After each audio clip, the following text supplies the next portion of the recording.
A year ago, I bought this car. It's funny that it's been 1 year to be exact, and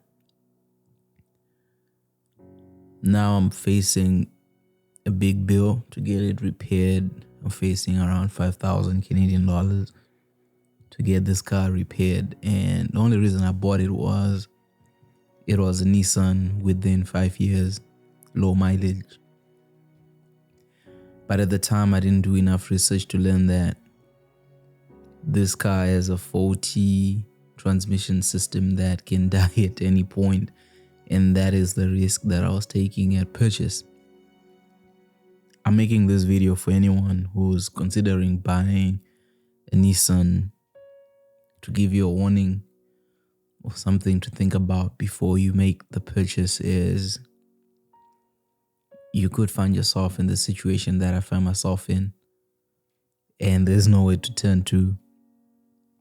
Nissan's warranty only lasts for 3 years, 60,000 kilometers. My car just passed 60,000, but the 3 years were like 2 years ago. So if you're gonna buy it, I would suggest buy a Nissan within 3 years and under 60,000 and move on. But even that, it's like whoever gets it after you will be facing the same situation, I guess. It's looking like this thing will need a transmission, even if it says step motor fault and the fluid is that black. I'd say if you want this car to last longer than another 10,000 miles, just replace the transmission. They're known to go bad, and unfortunately that's the way it is.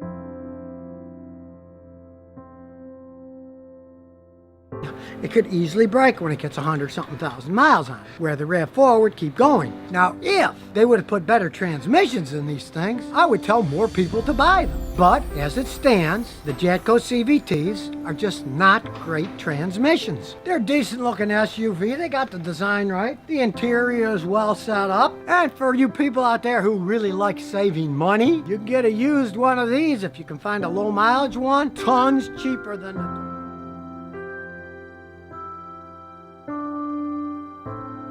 Having an issue with your transmission might be something as basic as shaking or shuddering under acceleration, or even some kind of jauncing. Essentially, you go ahead and you step on the gas, it doesn't seem like it wants to go, then it does, then it does, then it doesn't.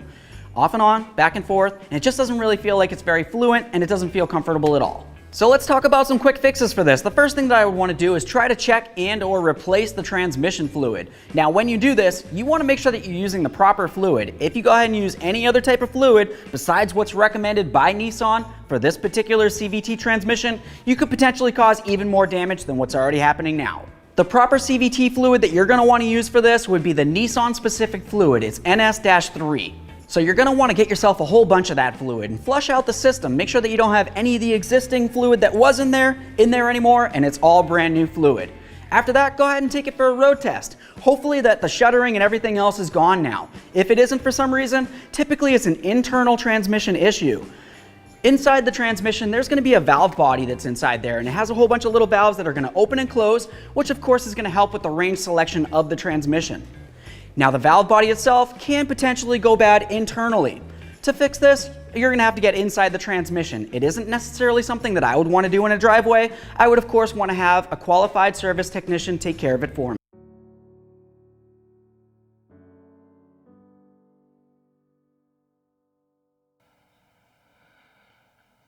Today, so the way I've been making money, I do Instacart, I do grocery deliveries, and that's how I survived this whole year. So I've relied so much on my car. And last time that I went to get a service for an oil change, they told me I needed to do a transmission fluid change, but I couldn't afford it. I didn't have the money. So I was like, oh, I'll do it another time. And so my car has been acting weird ever since the last oil change. I was like, oh, that's a transmission fluid. And yesterday it started to drag, so I thought, oh shit, this is what they meant. So I went and got it fixed, but that didn't help. That didn't help. So kept on jerking, and I thought it would get better, like the fluid is new, and it didn't. Like I just finished an order. I was on my way home. I was turning into this main road intersection that cuts me into where I stay. There was the arrow. My car wouldn't move. Like I pressed on gas, it wouldn't go. And then thank God people behind me were not impatient, but it just wouldn't move, man.